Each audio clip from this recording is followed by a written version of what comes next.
Have you ever considered that we are living in a unique time, that something world-changing is about to happen, and that it might concern you? If so, you're in the right place. Keep listening, and you'll hear thought-provoking views behind the news that point to a new and better future for all. Many people now sense that humanity is not alone. So consider this. If the Christ or the Buddha walked among us today as modern men, would we recognize them? What would they be saying? And most importantly, would we listen? Every Sunday on this program, Share International Radio, we'll examine extraordinary events that are unfolding behind the headline news. This may be the message of hope you've been waiting for. And now, welcome to this week's show.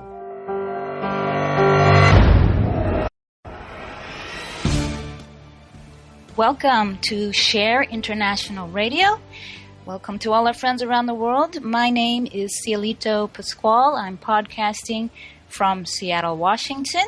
I co-host this podcast with Diana Gold Holland, who I'm happy to share will be returning next week with a wonderful guest. I'll let you know who that guest is later on in the show. Today we have a very unique a guest with a very unique perspective of the world because of his work. And I'm going to pause here before I go there. If you're not already following us on Facebook at Share International Radio, please go there right now. There is a special statement from the chief editor of Share International magazine, Benjamin Creme, in response to the tragedies in Paris and in Beirut that is actually a catalyst for the return of Maitreya, the emergence of Maitreya, the world teacher and the masters of wisdom. There's very interesting information there at our Facebook page. Again, Share International Radio on Facebook. Look for the special announcement from Share International. Posted there. So on to our guest. I'm really excited to have him join us today. Not only is he a student of the Ageless Wisdom Teachings, but for the past 4 decades he has been working tirelessly at the international level and at the grassroots level to implement strategies that can create an economically sustainable system for the world.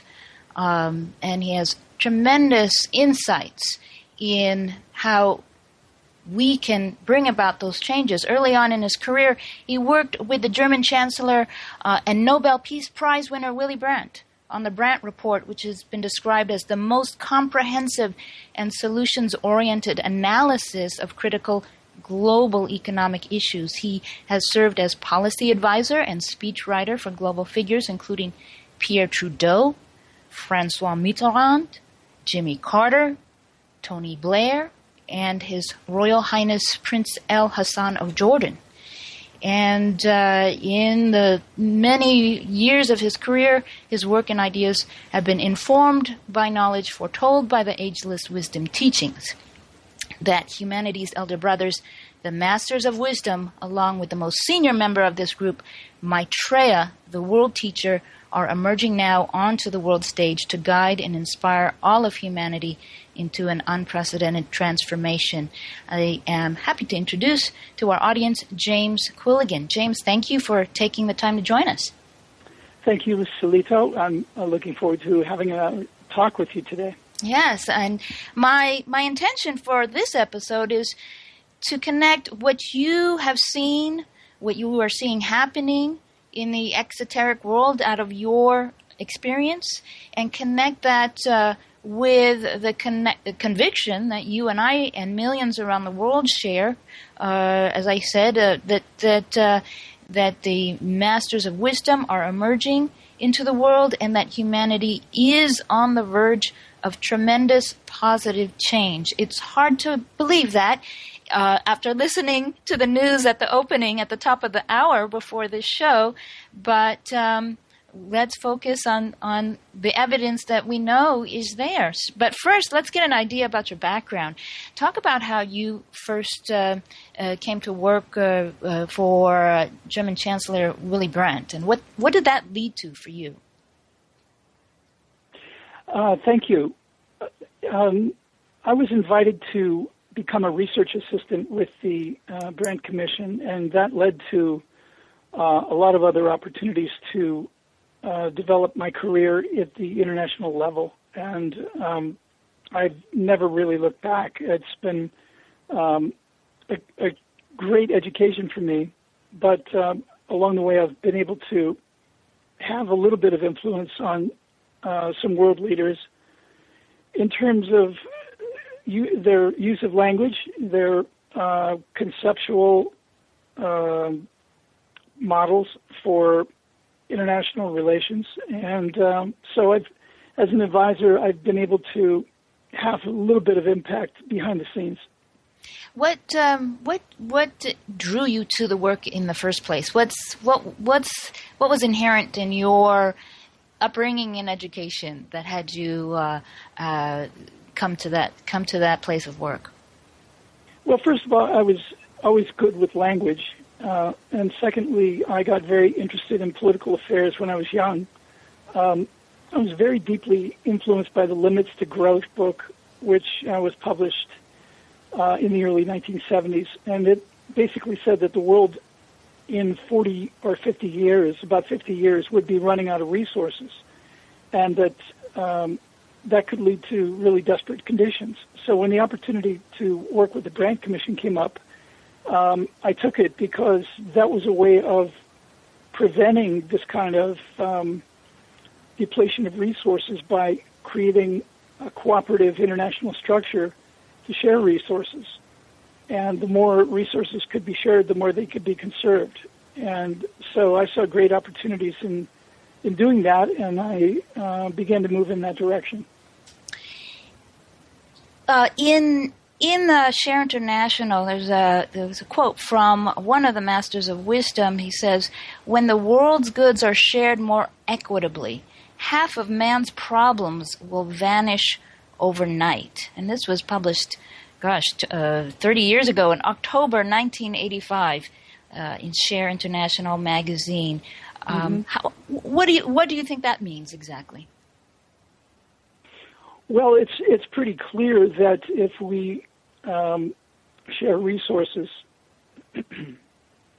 we're solving a lot of problems at the same time. We are reducing the gap between rich and poor. We're reducing the friction of class society. We're taking the edge off of racism and religious intolerance and political ideologies. And we're also doing something very positive for the environment. So even, in working with the Brandt Commission, I had the opportunity to write the introduction to Common Crisis and also do some editing of the book, which was Common Crisis was the second book published by the Brandt Commission. And the introduction is supposedly written by Willy Brandt, but actually I wrote it. So in December of 1982, when the book was published, the last line of the introduction says, "Could we not begin to lay the basis for that new community with reasonable relations among all peoples and nations, and to build a world in which sharing, justice, freedom, and peace might prevail?" So to me, I was really directly paraphrasing the esoteric teachings and trying to inspire people to recognize that sharing was the key to the future. And that was in 1982. Little did we know at that time that we had already embarked on an age of neoliberalism. We knew that Reagan and Thatcher and Helmut Kohl had been elected into office on a decidedly right-wing platform. But we just thought that was a political agenda, and we had no idea how deeply that would reach into the institutional framework of the world. And here we are years later, and we can see that the international institutions and the domestic institutions are tilted in the direction of not sharing resources. There was a time when we thought foreign aid was the key to sharing. As long as we raised our aid budgets and began to distribute aid across the world, that was really the key to making things happen in the direction of sharing. But in fact, it's not. And that's the direction, however, people were looking back in the 1970s and 1980s. What was the shortcoming of aid? Why is aid is tied, meaning it's tied to political objectives on the part of the people who are giving the aid. So if we are giving aid to Africa, it has strings attached to it. It means that we are expecting certain things in return for giving that aid. And it's a complicated situation, and every aid package always has strings attached, but they're always different, and some are more stringent than others. But it's not an act of generosity, as most people think. But in fact, that was part of the premise of the Brandt Commission's report, was increasing aid. And there's nothing intrinsically wrong with that. In fact, it does show a level of generosity. However, giving aid in a world which is so inequitable does not really level the playing field. It doesn't change the institutional framework or the intrinsic structure of the way political and economic decisions are made. So it really is just an expression of gratitude that doesn't really change the system. And besides that, it's not always an expression of gratitude. It can be an expression of cynicism when foreign aid is given with objectives in mind, which benefit the donor. We'll move into a break. It's not the best situation. Yes, and it can be very corrupt as well. We're going into a break. We'll come back to discuss more about ageless wisdom teachings with James Quilligan.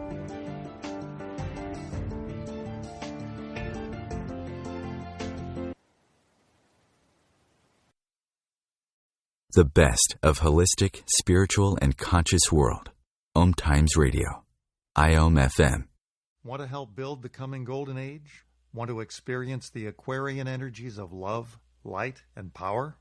Transmission meditation is a simple way for you and 2 or more friends to do just that and accelerate your own spiritual growth at the same time.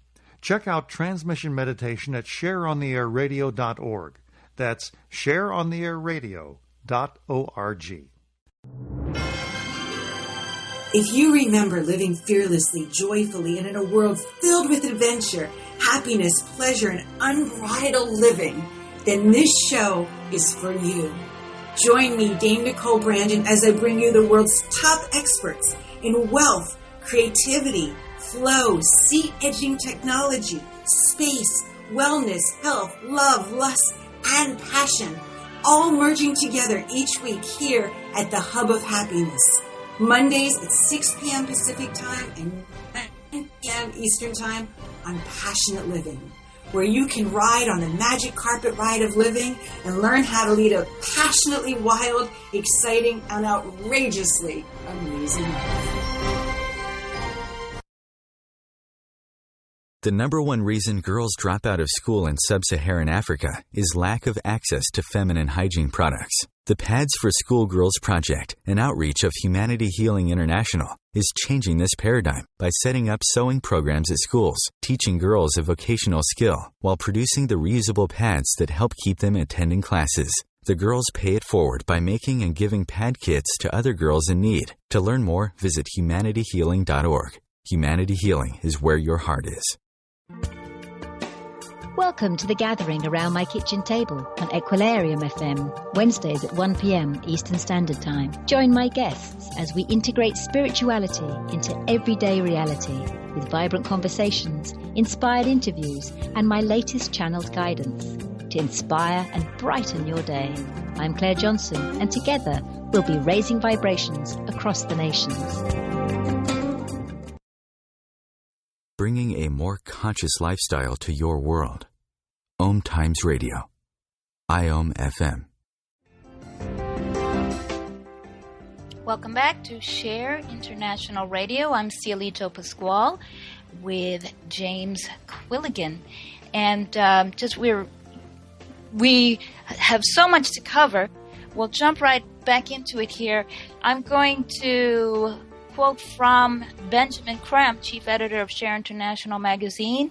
He published in February 1982 that there is a group of high initiates who are themselves economists, industrialists, and financiers of tremendous reputation and achievement, who have developed, with the help of the hierarchy, that's the masters of wisdom, a series of alternative plans which will solve the redistribution problems which are at the heart of the economic problem. These plans can be implemented immediately as soon as humanity accepts the principle of sharing. So we're going to just kind of bookmark that quote for a second and circle back around to what you were talking about, James. You know, when you were working, obviously, during the 70s and 80s, early in your career, when you were working on the Brandt Commission, the world was structured along the Cold War division. And so when that fell away, those divisions changed. And I have a question from our listener who knew you were going to be on, so he sent me a question, Bill in Northern California, and I wonder if it ties into how our economics have shifted from the Cold War to today. He says the economies of most Western developed countries are now heavily financialized, which means that unelected technocrats and central bankers have a powerful influence on a nation's domestic policies.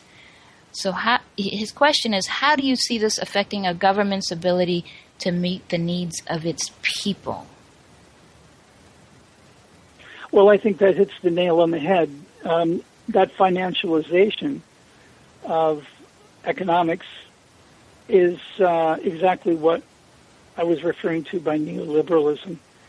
And it's really developed very strongly since the early 1980s. Actually, it really started in the 1970s. How does this affect our ability to create policies of greater sharing? Very good question. That's really the dilemma that we're all facing right now internationally. The Brandt Commission had recommendations, foreign aid, greater sharing of technology with emerging economies, a new international monetary system, a new international financial framework, all geared toward reducing the inequalities that exist in the world. But where do we stand today? We're moving into this disastrous Trans-Pacific trade agreement. There's a similar agreement between North America and Europe on the table. These are not steps in the direction of greater equity at the regional and local levels. These are actually going to be a new phase of this process of neoliberalism. So I think there is a roadmap toward a more equitable future, but it clearly doesn't exist in most of the plans that are being put forward right now by the international community, at least in terms of what we see emerging through the G20 and through the G8, or what's now the G7, since Russia has been kind of kicked out of it. So maybe later in the conversation we can get into some of those solutions. Yeah, so let's circle back around, because you are a student of the Ageless Wisdom teachings. You were introduced to the ideas as expounded by Benjamin Crump in the 70s, very, again, early on in your career. Describe how you came to hear about Benjamin Crump and how that information resonated for you. Well, I had begun to work with the Brand Commission, and somebody said, hey, there's a group in London that's saying something very similar to what you guys are working on. And I told my colleague, well, how do I find out about this? And he said, well, it's a Friends Meeting House on Euston Road in London. So I went to check it out. That was in the fall of '78. And then I, really got deeply involved in Share International, and I was very taken with the message of Benjamin Krim. But politically speaking, I wasn't really able to speak about that with my colleagues because people just weren't ready to mix spirituality with economics. And in fact, Benjamin Krim had told me at the very time, said, don't mention this to Billy Brandt or anybody else. So I didn't, and that was a wise decision. As I got older, I started, crossing over and beginning to say, well, to tell politicians, that there's got to be a spiritual purpose behind what you're doing, and have you ever considered it? And a few occasions, I've opened up and told people I was working with about the esoteric background. But by and large,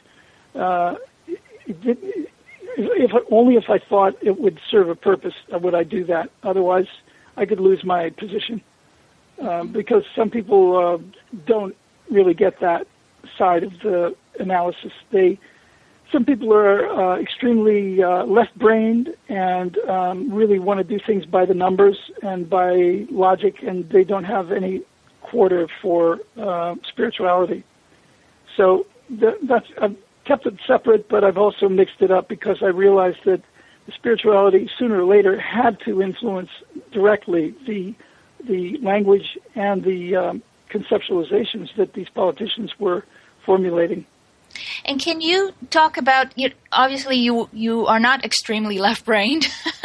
you had openness to the information that you heard from Benjamin Krim, but it's still a leap. What did you experience that told you this is information that is relevant? The idea of, masters, elder brothers of humanity entering into the modern world to guide and inspire humanity. That's as humans, we like to think we can take care of everything ourselves and we don't need any help. But somehow you found it relevant. Can you talk a little bit more about that? Well, I had already been reading the Alice Bailey books, so when Benjamin Krim came along, it was a new level of understanding for me. But at the same time, I had come to believe over a period of time that the quote that you read earlier about a group of financiers and economists and thinkers in the world who were out there making master plans for sharing of resources, I did tend to believe that was in existence, whether it was on a higher level of thought that hadn't really precipitated down into the actions of politicians or not. I believed that we were on the course to have that realization. And in fact, like 40 years later, I still believe that that's ahead for us. But I also don't think, however, that those immediate plans were in some storeroom or some locker or some hidden away in some vault somewhere. I do think they were actually thought forms that enlightened financiers and economists could tap into. And I think that's what metaphorically was meant by the quote from Benjamin Krim as well as other people, because consider that the generation of people that he was talking about back in the early 1980s and the generation that is referred to in the Alice Bailey books, which was written much further back than the 1980s. Most of those people are all passed away now. So yeah, there is it a particular generation of people who, or is it rather the idea that higher level initiates who have access to this information will actually begin to change the world in a more enlightened way. And I tend to believe in the latter, particularly because all this time has passed, and I'm still looking in lockers and vaults and in back rooms for the master plans, and I haven't seen them. That's you answer a question that's been in the back of my mind for years. I have been following this information, not as long as you, but for a considerable amount of time, and I have wondered, because years are going by, and yes, people pass on, and so I appreciate your insight on the idea that the plans can exist on a mind belt that perhaps a younger generation is intuiting now, and hopefully will be ready to step forward to implement. And I want to mention, since we're talking about world leaders in the minute before the break, if our listeners go to share-international.org, which is the main site of all of this information, you can find the story relating to a major event where world leaders met in London. I believe it was in 1991, April of 1991. About 225 world leaders gathered, all of whom had known about Maitreya prior to this meeting. And apparently Maitreya had organized this meeting and led the meeting, and these world leaders, including media figures, witnessed Maitreya appearing and disappearing before their eyes. And they had other experiences to know that their own personal experience of Maitreya was not private, that it was shared with many other thinkers. So there's an area to investigate for our listeners. We're going into a break, and we will come back with James Quilligan talking more about how we can implement real change in the world.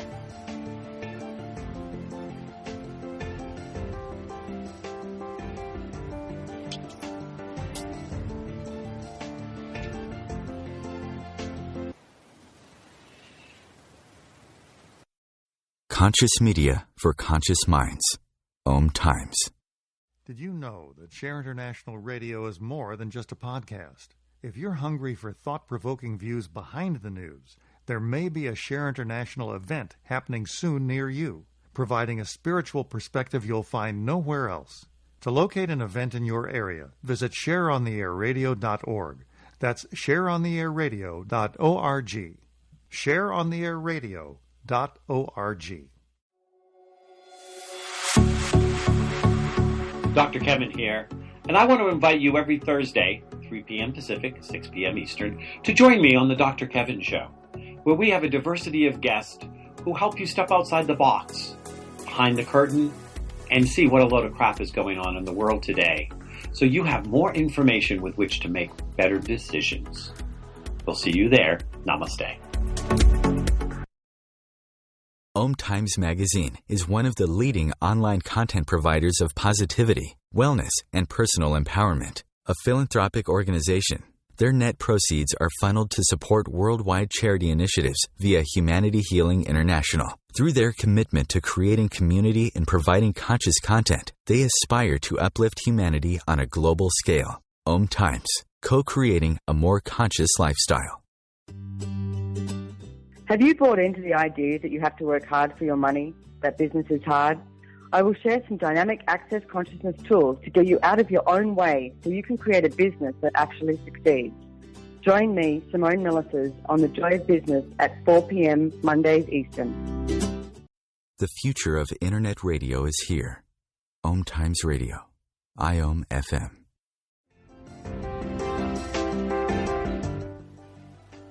Share International Radio. We're back with James Quilligan. I will take a moment to promote our episode next week. As I said, Diana Gold-Holland returns, and she has a fantastic guest.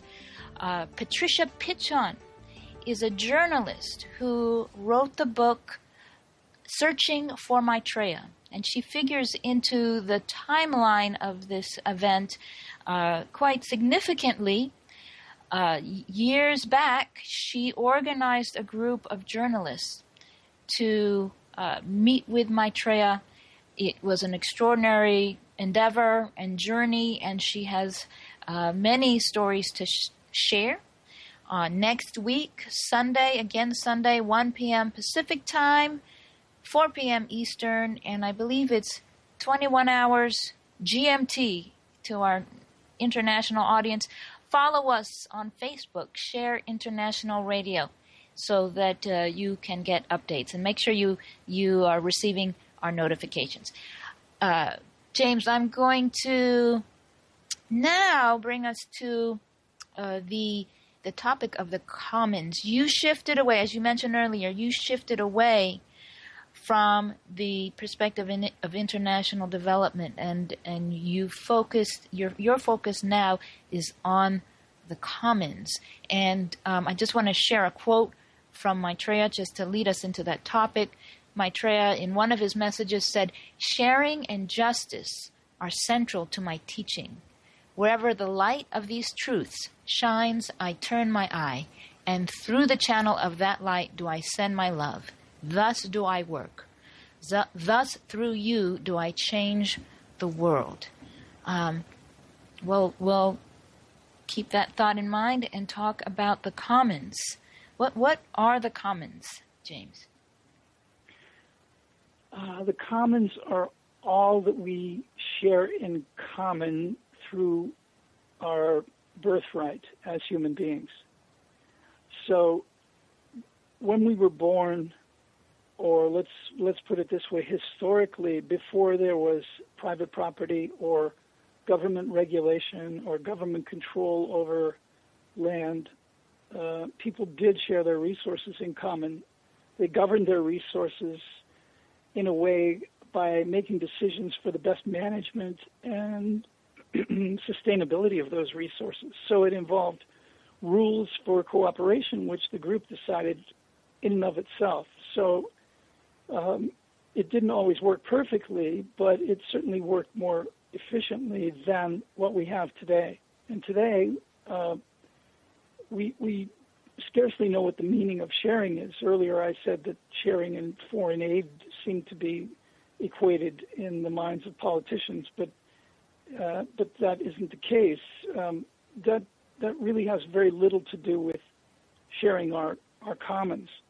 So the commons are all the things that we have in common. We have a lot of examples of commons: public libraries, public parks, national parks, the oceans, the atmosphere.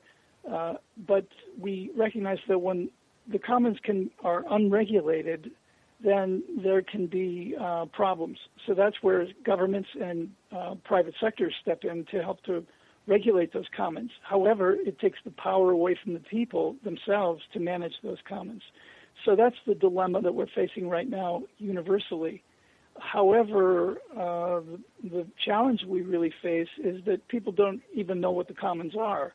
But this is where it really ties into the spirituality and the quote from Maitreya that you were discussing earlier, that the light really does shine through when you begin to see that all the things in nature are meant to be shared. They're not meant to be hoarded or privatized and or regulated by government.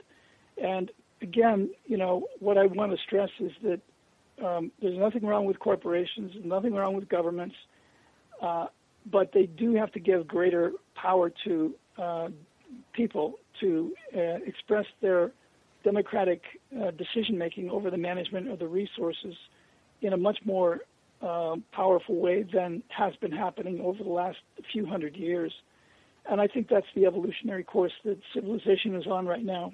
Little do we know that, but I do believe that that's the course that we're headed in. So do you think governments alone and corporations alone will give greater power to people, or do we have to seize it from them? It seems like from what you described earlier, the future, like from all evidence, seems quite bleak. How will we shift to have people having greater power and decision making in their communities and their lives? Well, the first thing I think we have to do is really get back to the roots of democracy. If we are going to, if people themselves at the local levels are going to be making decisions over their own resources, we have to have a greater political voice.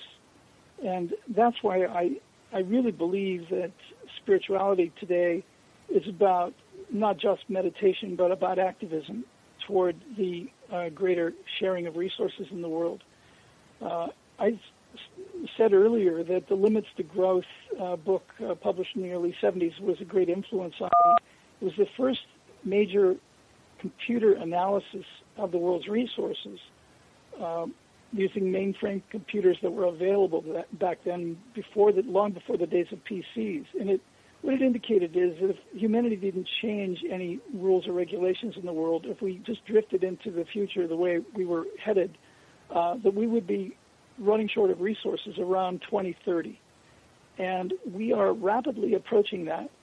And I would submit that the tightening up of political regulations and the heightening of racial tensions, the militarization of the police, the greater rise of terrorism in the world, a whole host of problems have been created in the international zeitgeist as a result of humanity anticipating in advance that the world is growing smaller, and with it the share of the resources is growing smaller, particularly as the global population increases.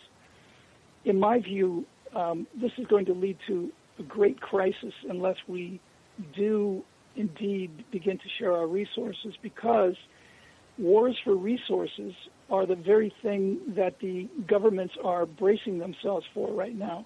And so the militancy involved in the heightening of tensions across the world is a result of the recognition, which is slowly dawning on people across the world, that our resources are indeed getting more scarce.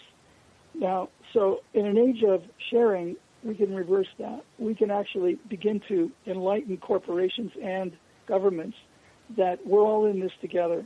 We can't waste any more time like we have been over the last 50 years, when the recognition was on the horizon that these resources would be shrinking in their availability for the mass of humanity, particularly as the population rises. So there you have it. We're either going to have to enter into an age of greater cooperation and sharing of resources, or it's going to be very difficult at that point, in my view, for humanity to be able to even invoke the externalization of the hierarchy, to use terms known to some of your esoteric listeners.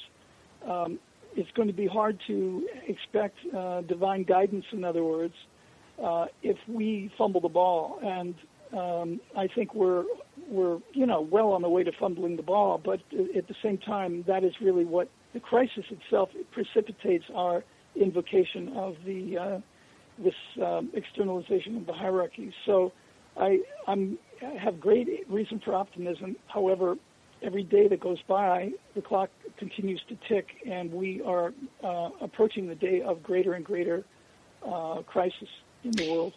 And that ties, what you're saying ties into the statement coming from Share International connected to the Paris and Beirut attacks, that that event actually evoked in humanity a sense, in an ironic way, actually, more an invocative cry has been coming from humanity to use terms that that the masters are responding to. The masters and Maitreya, as I understand it, are poised to emerge into the world, but certain conditions have to be met, namely that humanity is prepared to share. And apparently, from the recent tragic events, humanity has demonstrated It's longing for unity, for love, for synthesis, for understanding, and enough of that has been expressed. I am assuming through all the media that humanity expresses through, whether it's Facebook or the news or etc. Enough of that has been expressed to open the door further for Maitreya's emergence into the world. So that is a very, very positive development. And some people would say, well, why didn't Maitreya stop the attacks? And something to point out that is humanity's divine right, divine gift, is the principle of free will. That we are free to choose the course we go on, and no savior is going to swoop down and take us out of harm's way. We have to take ourselves out of harm's way and rebuild the world, which is really what we are talking about now in those ways of rebuilding the world. We have about 45 seconds before our next break. We'll start talking more about the Masters of Wisdom and how you think they're working, what you see working in the world, inspired by their presence, James. Any quick thoughts to keep our appetite whetted into the break? Yeah, I think you hit the nail on the head. I do think it is about invoking a greater sense of justice and peace and sharing in the world. And I do think there has been a greater awareness. However, I would say more so in Europe than in the United States, it would seem to me. That we have this presidential election coming up, and we're hearing things coming out of people's mouths that don't sound very generous or humane or thoughtful. So it is to the contrary. Very, very puzzling. We are going to a break. Stay with us. We'll talk a little bit more about what we can do to be part of this great transformation. Stay with us.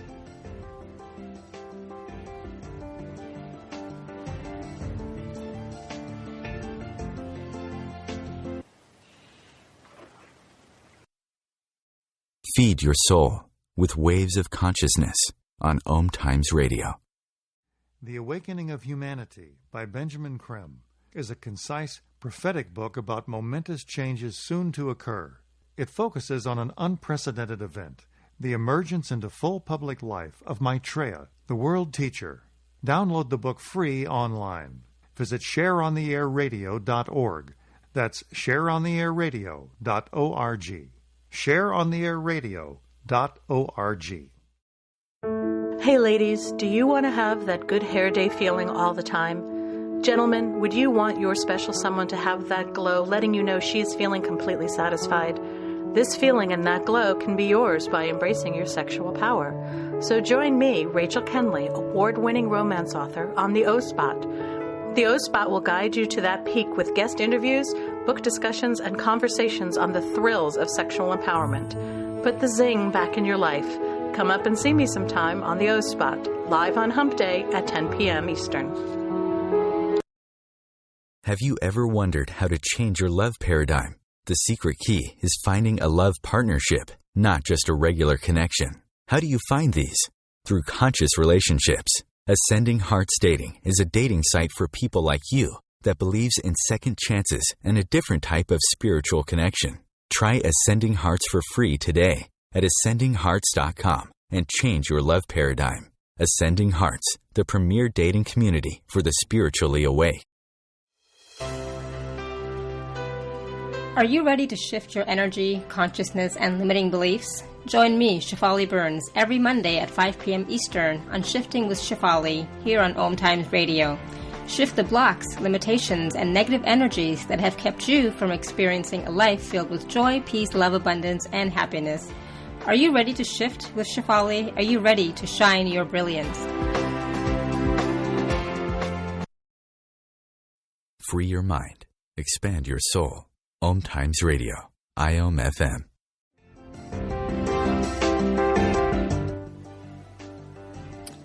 Welcome back to Share International Radio. I am Cielito Pascual in Seattle, podcasting and interviewing James Quilligan, who is in the region of Asheville, South Carolina, correct?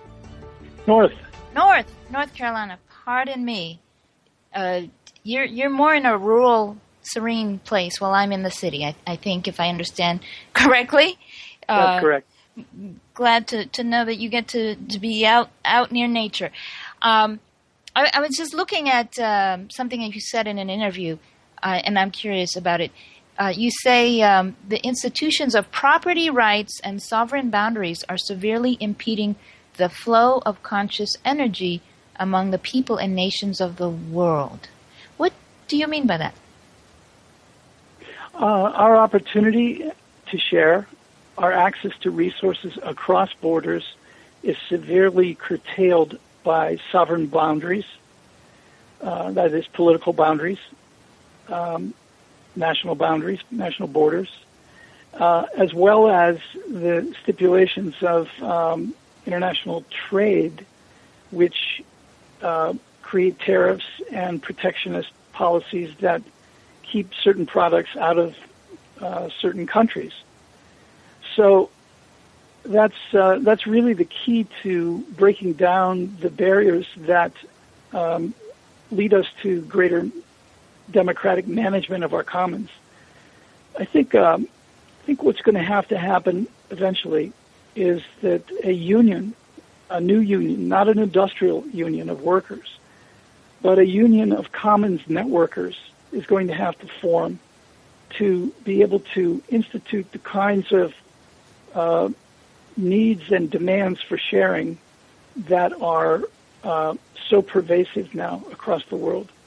You look at the crisis of immigrants at the moment. Immigrants are completely without rights. They're homeless. They're victims of extreme weather conditions, and yet they're called political extremists. And this is a really horrendous kind of situation. But it spotlights the fact that, we can be comfortable behind our sovereign borders, and yet the dilemma is that we can also do things like sending drones across borders and not think anything malicious about it, because it doesn't take the blood of our soldiers. So nobody's in harm's way on our end, but we kill all these others across the border. So what I'm getting at essentially is that we're not going to transcend the level of sovereign borders or the level of or the institution of having corporations anytime soon. And I don't express any desire for militancy and a revolution to bring them all down, but they are going to have to give greater space to a democratic voice of the people of the world for the sharing of resources, and begin to recognize that the profit motive is not leading to that. The current prescriptions for sustainability of resources through the marketplace is not leading to that as it's presently conceived. So we have a lot of work to do in getting the flow of energy to flow across borders in a more direct way, so that we are really, truly sharing resources. So let's bring us to the work of the Masters and Maitreya. We talked about all these different aspects of obstacles and aspects of change, and it can be overwhelming to know where to begin. How do you see?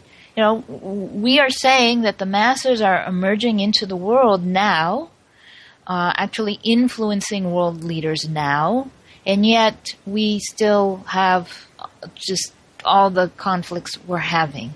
What do you envision if, I'm sure we can't really imagine until it happens, leading up to the day, what is called the Day of Declaration, where Maitreya will speak to humanity through the world media.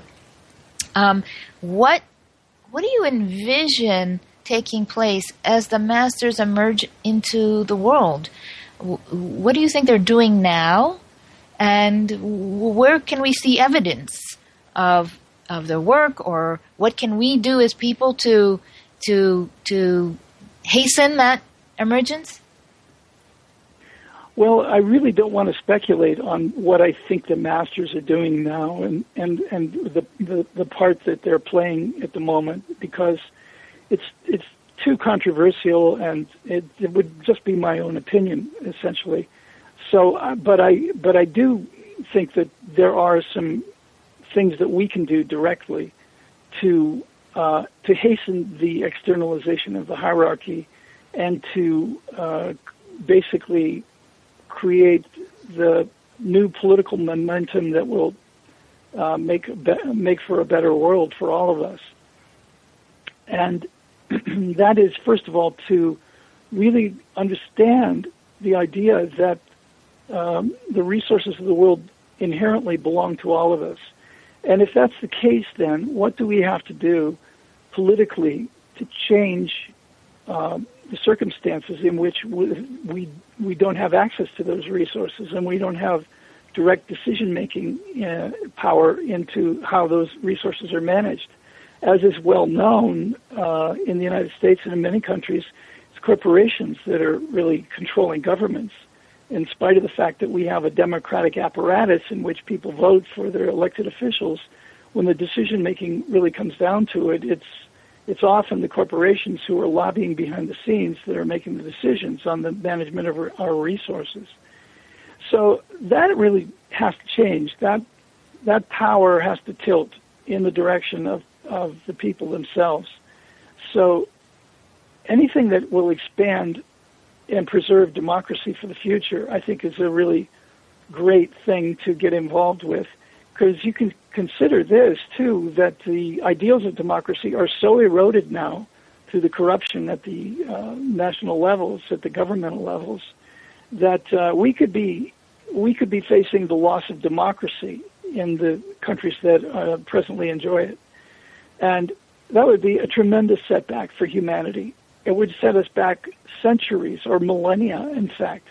And if we did that, we can't afford to sacrifice the inroads that we've had over the last few hundred years with the development of democracy.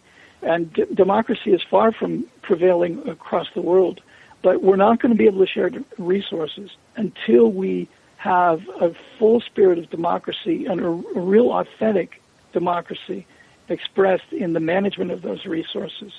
So it seems to me that working to build democracy at local and regional levels is where people need to go. And there are lots and lots of examples of that happening right now with transition towns and urban gardens and co-ops and the range of things that people are pretty well familiar with that are happening across the Western world, and actually in many cases across all the world, where people are getting a new spirit of camaraderie.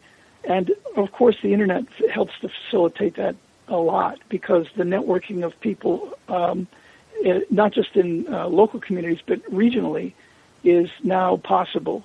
And I think that's a very good thing to move ahead. And of course the second point is that we are degrading our environment rapidly, and that is causing this loss of resources, as well as our own consumption of those resources is also contributing to that environmental degradation.